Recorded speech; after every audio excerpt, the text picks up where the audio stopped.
On va commencer par des images qui sont choquantes, mais qui d'un autre côté sont au cœur. On en parlait ensemble hier matin sur Maintenant Média, qui sont en fait au cœur de la Constitution des États-Unis, du premier amendement et du droit justement à la liberté de parole et donc du droit de manifester en respectant évidemment la légalité, en prenant les autorisations nécessaires quand c'est le cas, mais ça reste évidemment des images choquantes qui, même moi, à chaque fois que je les vois, me choquent profondément. Il y a une volonté aussi des organisateurs de choquer, il y a une volonté de créer un look, on appelle ça même une esthétique, hein, c'est le terme qu'ils utilisent pour que ces événements marquent les consciences. C'est évidemment, et c'est la journée du 4 juillet à Washington, a commencé par ça. C'est quand même un symbole, c'est cette manifestation de 400 membres du Patriot Front, du Front Patriote, j'ai pas dit du Front National, mais bon, voilà, en tout cas, qui étaient en train de défiler, qui sont arrivés qui se sont retrouvés jusqu'à la gare centrale.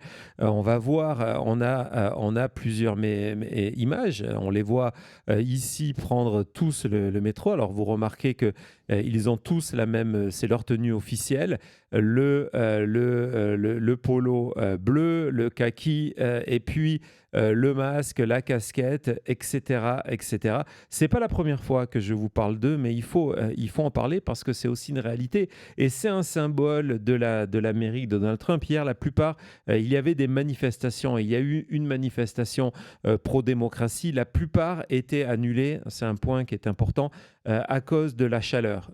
Et souvent, ces manifestations étaient annulées sous demande des autorités parce que justement, il faisait beaucoup trop chaud. Il y a la canicule en ce moment sur la côte est des États-Unis. Donc, on va continuer à avoir des images. Je vais vous raconter c'est quoi ce Patriot Front et vous allez voir, c'est extrêmement intéressant. Donc, toutes les photos que Thomas va vous montrer, ce sont des photos Reuters, je pense, qui datent d'hier à Washington, 4 juillet. 250e anniversaire. Donc le Patriot Fund, c'est un groupe qui est né en 2017. En 2017, il se passe un événement extrêmement important pour l'extrême droite américaine. C'est ce rallye, cette manifestation qui s'appelle Unite the Right, Unifie la droite, qui a lieu, hein, vous avez vu ces images, qui a lieu du côté de Charlottesville. Et donc, cette immense manifestation de la jeunesse néo-nazie américaine. Hein, on a vu ces images-là. Et vous voyez, c'est le logo qui est sur le polo de cette personne au premier rang. Parmi ce groupe de manifestants, il y a un groupe néo-nazi qui s'appelle Vanguard. Et Vanguard, dans ce groupe néo-nazi, a un de ses créateurs qui s'appelle James Fields. On va voir une photo, Thomas, on a une photo de James Fields avec Rousseau à côté. Voilà, vas-y, encore, voilà, c'est celle-ci. Donc vous avez James Field derrière, et donc James Field, c'est lui qui va monter à bord de sa voiture et qui va foncer dans la foule des personnes qui manifestent contre l'extrême droite et qui va tuer une manifestante. On s'en rappelle, on a vu ces images de cette voiture qui fonçait à toute allure dans la foule de manifestants pacifistes. C'est James Field. Devant lui, vous voyez, c'est Thomas Rousseau. Thomas Rousseau, c'est qui ?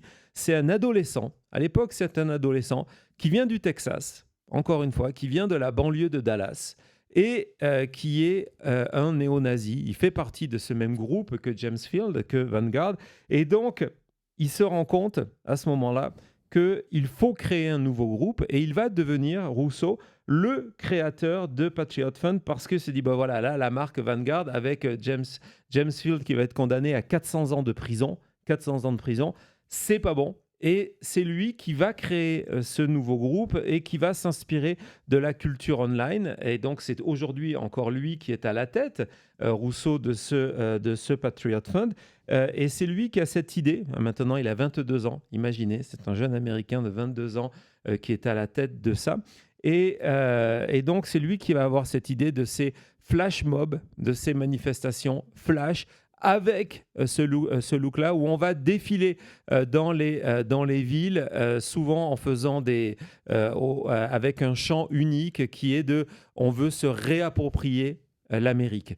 Et c'est ce qui s'est passé donc hier à Washington. Hein. C'était Rousseau qui encore une fois était à la tête. C'est souvent le seul d'ailleurs qui ne porte pas de masque. Ce qui est extrêmement intéressant et préoccupant de ce groupe-là, c'est que d'après différents documents internes qui ont été dévoilés par The USA Today et différents chiffres et différentes estimations de groupes spécialistes dans la lutte de l'ultra-droite, ici nous sommes dans des néo-nazis et des fascistes, néo-fascistes affichés. On est aujourd'hui à environ 600 membres dans les États-Unis. Alors c'est peu, mais c'est aussi beaucoup parce que ce sont que des jeunes. Ils sont recrutés par ça. Souvent, ils sont identifiés, recrutés dans l'univers du jeu vidéo. C'est pas du tout une attaque contre les jeux vidéo. Je joue aux jeux vidéo et j'ai travaillé sur des jeux vidéo, mais on va les recruter.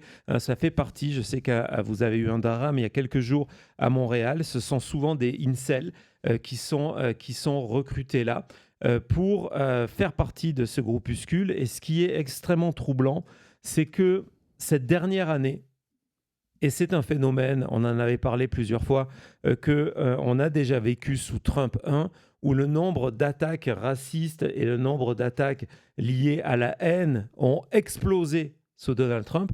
Ben là, on estime que cette dernière année, le nombre de membres, pas de sympathisants, de membres de Patriot Funds, donc 600 membres dans 49 États des États-Unis, que le nombre de membres a doublé cette dernière année. Il a doublé cette dernière année. Et donc, ils étaient hier du côté de Washington. Je pense qu'on a des images. Vas-y, je ne sais pas quelle image. Il y a des vidéos aussi à nous mettre qui ne sont pas dans le dossier. Donc, évidemment, ils ont pris le métro pour aller marcher sur le Capitole. Donc tout ça, on a des images du défilé. Je pense que Thomas va vous mettre en fond une fois qu'ils sont arrivés dans un parc public pour marcher. Voilà ce que ça donne, 400 néo-nazis hier à Washington, marche militaire. Ouais, avec des drapeaux et tout ça. Non, mais c'est... Vous avez évidemment quelques drapeaux sudistes là-dedans. Évidemment, il y a un côté esthétisant qu'on a retrouvé d'ailleurs, on va en parler dans quelques secondes, chez ICE, lorsque vous aviez les photos comment il s'appelait, le patron de ICE de Bovino, avec sa démarche, sa tenue, sa coupe, ses vêtements qui rappelaient le nazisme. On est dans le même état d'esprit, là, de manière très, très claire. Et donc, j'ai perdu le fil de ma pensée. Le nombre a doublé sous Trump et on avait vu ça. Donc, c'est vrai que c'est extrêmement inquiétant. On va retourner dans le dossier, Thomas, justement. En plus, je suis en train de perdre la voix. Parmi ces photos, il y en a une que j'ai partagée immédiatement. Je n'ai pas été le seul, parce qu'elle est tellement symbolique, elle a tellement une dimension Rosa Parks, qui est cette photo qui est prise par Chunny Orr. Chunny Orr, c'est un photographe, donc je voulais vraiment mettre en avant son nom, de Reuters. Et on va voir ce cliché pris dans un wagon. C'est l'Amérique de 2026. Ouais, non, absolument. C'est ça, c'est une photo... si on la mettait en noir et blanc et on vous expliquait que voilà, c'était les années fin 50, début 60 des États-Unis, qu'est-ce qui a changé en fait? Non, il n'y a rien qu'à changer parce que quand on écoute en plus le discours de Trump du côté de Mount Rushmore ou hier du côté de Washington, c'est la même Amérique. C'est la peur de l'autre, la peur rouge, la peur des communistes, etc., etc. Ça n'a rien changé. Donc, je ne sais pas ce qui se passe dans la tête de cette jeune fille à ce moment-là, lorsqu'elle est entourée par ces personnes. Magnifique cliché donc, de Chunny Orr du côté de Reuters. Excusez-moi. Évidemment, ces images-là, ce sont des images qui gênent une partie de la droite américaine, pas forcément pour que les raisons vous pouvez imaginer, mais parce que c'est de la mauvaise pub. À chaque fois que vous voyez ça, et Bien d'ailleurs, ce qui est sûr. intéressant, c'est que j'avais, je pense, peut-être d'autres vidéos, sinon c'est pas très grave. Très souvent, on entend les Américains qui les huent, qui les traitent de peureux, qui leur demandent de foutre le camp, etc., etc. Il y a des réactions du public. Mais je vais vous montrer deux styles de réaction.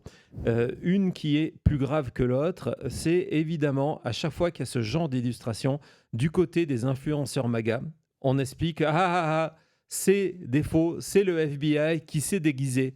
Regardez, regardez. Ah, des Hein, Patriotic Band, on la connaît, ouais, on ouais, l'a ouais, déjà vu. Mais regardez, c'est encore comme le 6 janvier. ce sont les fêtes, c'est comme le 6 janvier. Pour petite information à notre blonde patriotique, elle est très très blonde, c'est le cas de le dire. euh, le FBI aujourd'hui est contrôlé par qui? Kash Patel. Donc ça voudrait dire quoi? Que le Kash Patel fait partie du Deep State contre Trump, qu'en fait Trump a mis en place quelqu'un qui... voilà, il faut pas trop suivre cette logique.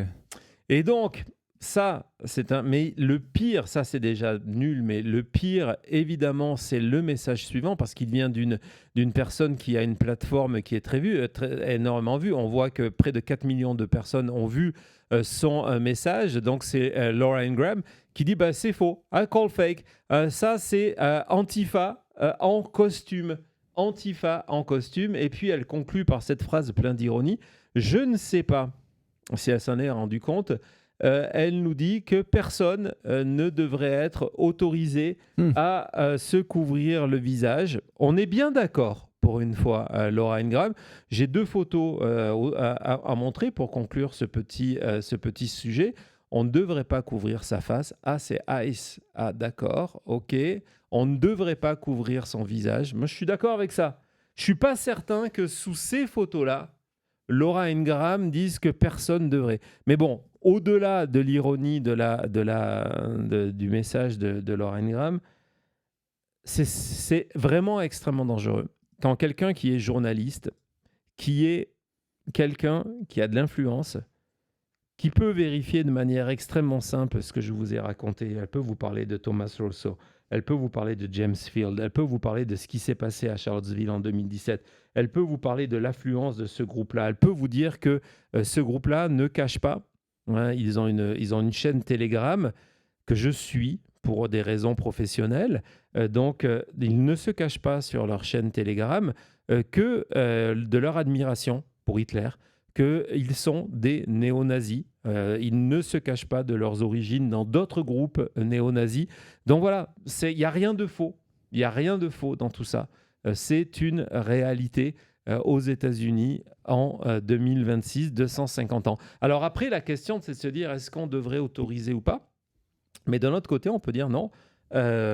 Oui, en tant qu'individu, en tant que défenseur de la démocratie, ces images me choquent profondément. Comme je sais que Cody est choqué, Thomas l'est aussi. Mais de l'autre côté, ils ont droit d'exprimer leurs opinions, même si leurs opinions les rend les plus détestables. Moi, je vous renvoie à ma référence absolue sur ce dossier-là. C'est le film Blues Brothers, quand il y a une rencontre avec les nazis. Mais bon, au-delà de ça, c'est la Constitution et on ne peut pas réclamer d'un côté que la Constitution soit appliquée en se disant, ben non, ben là, il faudrait faire une exception. Là, il n'y a pas d'exception prévue par la loi. Il n'y a pas d'exception prévue par la loi. Donc, on a ça. Et donc, hier, pendant que nous étions en direct tous ensemble, si vous n'avez pas vu l'émission, elle est en rediffusion pour toutes les personnes qui nous soutiennent sur maintenantmedia.com. Je crois que c'est Rosan et d'autres. Il y avait Bella aussi, il y avait Rosan, il y avait Véro qui a participé, Isa qui a participé à cette réunion. Ils me disent, mais c'est fou que ça soit autorisé et que 2 jours plus tôt, on ait vu sur les marches du Congrès l'arrestation d'un soldat qui demandait l'impeachment de Donald Trump. Donc, on va voir cette première. Tu peux nous montrer une photo, celle que tu veux, de son arrestation. Donc, c'est les images. Et justement, Je vous ai promis samedi qu'on en parlerait aujourd'hui dans l'émission. Je vais vous raconter pourquoi, comment il a été arrêté, ce qu'il risque, s'il le savait, etc., etc. On en parle tout de suite après.